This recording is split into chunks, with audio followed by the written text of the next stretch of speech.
नमस्कार, खबर संग्राम चैनल में आपका स्वागत है। मैं हूं आपके साथ सीमा मिश्रा। आज की बड़ी खबर। आरटीओ कार्यालय रीवा में जब से मनीष त्रिपाठी ने पदभार संभालकर आरटीओ रीवा का प्रभार लिया है, रीवा आरटीओ कार्यालय भ्रष्टाचार का अड्डा बन चुका है। इस विभाग को देखने और जांच पड़ताल करने वाला कोई रलक माई बाप नहीं। कई अखबारों में, चैनलों में कई बार पत्रकारों द्वारा खबरें उजागर की जाती है, फिर भी मनीष त्रिपाठी की दबंगई के आगे जांच करने वाले आला अफसर भी नतमस्तक हो जाते हैं। बताया जा रहा है कि मनीष त्रिपाठी किसी बड़े राजनीतिक की छाया छत्र में भ्रष्टाचार एवं खुली घूसखोरी का अड्डा आरटीओ कार्यालय रीवा को बना रखा है। आरटीओ मनीष त्रिपाठी के खिलाफ कई बार समाजसेवी संगठनों ने आरटीओ कार्यालय के सामने धरना प्रदर्शन किया। कई आला अफसरों के पास, मंत्रियों के पास शिकायतें पहुंची, पर मनीष त्रिपाठी के ऊपर किसका हाथ है, यह जांच करने वाली बात है। खुलेआम घूसखोरी, मनमानी, आरटीओ कार्यालय में अवैध कब्जा, कई दलालों का बैठना एवं आपराधिक कार्यों को अंजाम देना। जैसे दलालों द्वारा जो भी परिवहन कार्यालय में कब्जा किए हुए कमरे हैं, उनमें दलालों द्वारा अवैधानिक ढंग से अवैधानिक चीजें रखी जाती हैं और वही शाम को जाम छलकाए जाते हैं। आरटीओ कार्यालय में खुलेआम फर्जी पुलिस रिपोर्ट का चलन है, फर्जी हलफनामा का चलन है, फर्जी मेडिकल सर्टिफिकेट का चलन है। बावजूद इसके सभी को जानकारी होते हुए भी कोई किसी तरह की जांच करने के लिए तैयार नहीं है, जो कि जांच का विषय है। आवेदकों एवं वाहन स्वामियों ने जिला कलेक्टर से जांच की मांग की है। हम लोगों को ड्राइविंग लाइसेंस का, वाहन संबंधी किसी भी कागजात बनवाने में जो दिक्कतें होती है, उन दिक्कतों को हम लोग बखूबी सामना करते हैं, लेकिन हम चाहते हैं कि जन सुविधा केंद्रों की तरह आरटीओ कार्यालय में सरकार ने एकल खिड़की ऑनलाइन जो भी सुविधाएं आरटीओ कार्यालय में आए हुए आवेदकों के लिए दी है, वह सुविधा प्राप्त कराई जाए और सरकारी फीस के अलावा 4 गुने घूस का प्रचलन बंद कर नियमन सरकारी रसीद काटकर कार्यालय के अधिकारी बाबुओं द्वारा सही ढंग से कार्य किए जाए, जिससे परिवहन विभाग पहुंचे आवेदकों को उनके पैसे का दुरुपयोग होना बंद हो। जिनके पास सरकारी फीस के अलावा ऊपरी घूस का पैसा नहीं होता, उनके कागजात बनना संभव नहीं होता। अब तो विभाग के कुछ बाबुओं ने नाम गुप्त रखने के एवज में बताया है कि आरटीओ मनीष त्रिपाठी के दबाव में हम लोग काम कर रहे हैं। हम लोग नहीं चाहते कि किसी गरीब असहाय लोगों को यहाँ लूटा जाए, लेकिन मनीष त्रिपाठी ने जहाँ 1000 घूस का चलन था, वहाँ 5000 बढ़ा दिया गया है। आरटीओ मनीष त्रिपाठी आरटीओ कार्यालय में कभी भी उपस्थित नहीं होते, बावजूद इसके रोजाना सैकड़ों हैवी लाइसेंस बनाए जाते हैं। ऐसे ही कबाड़ गाड़ियों, बसों के फिटनेस भी तैयार किए जाते हैं, जिसका जिम्मा लेने वाला कोई नहीं है। आए दिन बड़ी बड़ी दुर्घटनाएं घट जाती हैं, सैकड़ों लोगों की मौतें हो जाती हैं, लेकिन किसी तरह की जांच पड़ताल और देखरेख करने वाला कोई नहीं है। ज्यादातर आरटीओ कार्यालय रीवा में हर सेक्शनों पर 2-2 प्राइवेट दलाल सरकारी कुर्सी में कार्य हेतु बैठाए गए हैं, जो पूरा सरकारी कार्य निपटाते हैं। उन्हें महीने के सेक्शन प्रभारी 30 से 40-40 हजार रुपए तनख्वाह दिए जाते हैं।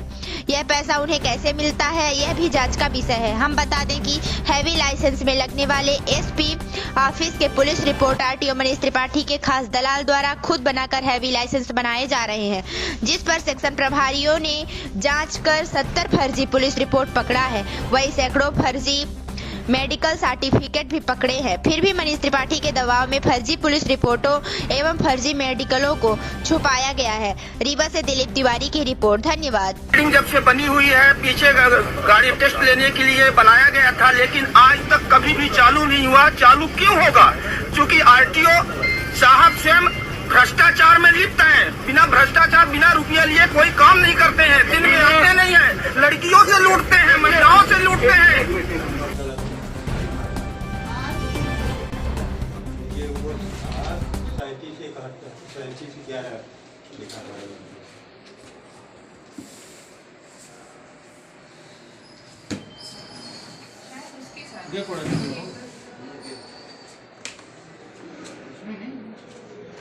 जब आपने यहाँ से पेपर उठाया है ना, उसमें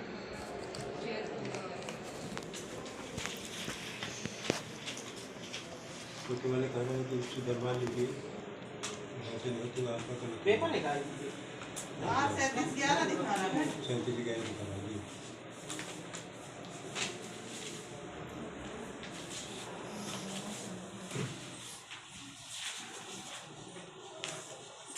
किसकी फोटो खींच रहे हैं? सेक्शन पे काहे खींच रहे हैं? खबर बन रहा है, काहे का दिक्कत है? चला हो गया। चल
ये तो बोल रहे हैं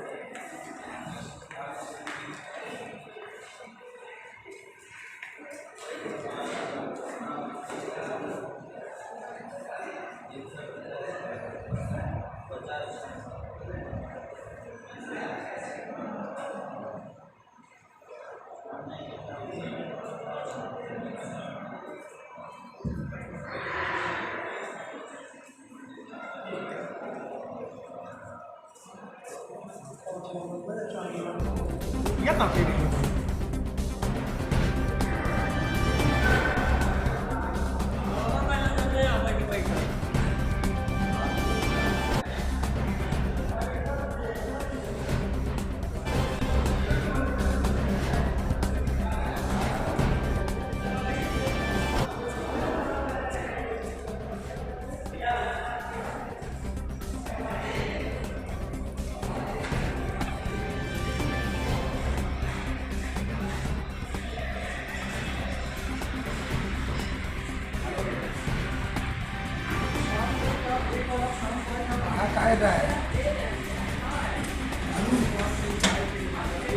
काय